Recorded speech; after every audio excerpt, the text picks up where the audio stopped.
So in quantum mechanics, quantum suicide is a thought experiment that was proposed by Hans Moravec in 1987, and later Max Tegmark took this on in 1998. And it attempts to distinguish between two interpretations of quantum mechanics. One is Copenhagen, and the other is many worlds. In the Copenhagen interpretation, what you get is a single reality as opposed to many realities. So what we do in this experiment is we put you in a box. We put you in Schrodinger's cat box.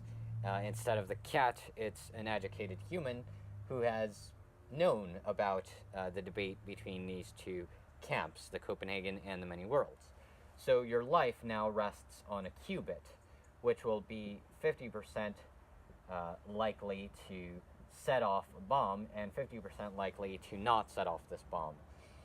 So you should expect yourself to be dead 50% of the time and be alive 50% of the time, is how the thought experiment goes.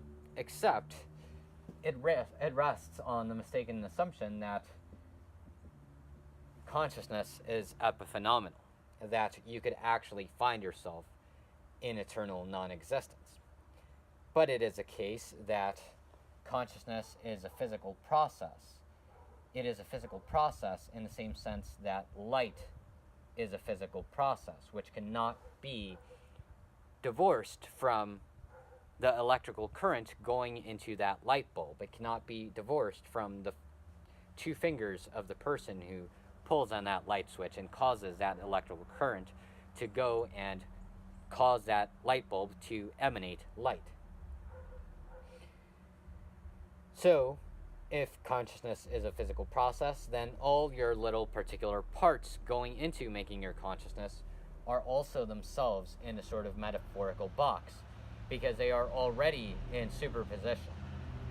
Each one of them can be in one state or another, and are, in fact, in one state and in another. Then the sum of you, which actually experiences reality, is based on percentages. You have a certain percentage of you here, you have a certain percentage of you there. People who try to distinguish between many worlds and the Copenhagen interpretation by means of trying quantum suicide do not understand this. They have assumed that consciousness is epiphenomenal. And so therefore, they don't understand that in many worlds, what's really going to happen is that you are just going to reduce your measure. What you have done is, here we have your sort of anthropic coordinate. You have a particular configuration of your mind which bears some similarity to other configurations, but it is fairly unique. It has a level of specificity.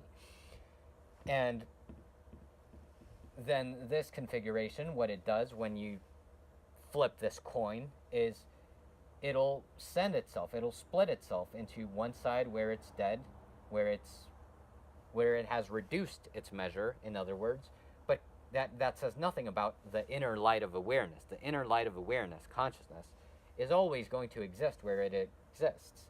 It's just going to find itself there for less of the aggregate eternity in the universe.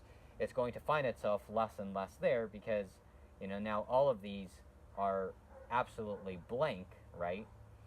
We could imagine there's nothing going there, and this one is contributing more to that blank and more to that blank every time, right? So you're adding more space that doesn't contain anything like you. But the issue of sort of continuity of consciousness, of being one who is traveling among this path, doesn't actually make sense. There is no one traveling in the first place. It is the case that you are already the inner light of awareness in every other point that has nothing to do with this random crazy thought experiment. You're some African jumping on elephants over there, and you are the elephant. Consciousness exists from where it exists. We're only talking about reducing the measure of particular configurations.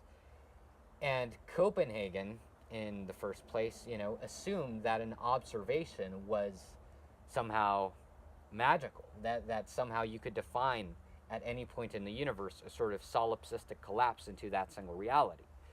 I would argue it assumes solipsism, because why does reality collapse only when experimenters say it collapses, and so therefore physicists and their little observation mechanisms are the ones causing reality to collapse because now they're messing with the quantum realm?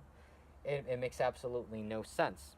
Whereas in many worlds, you're just taking the wave function at face value, and you're taking the configurations and probabilistic distributions of those configurations which arise also at face value.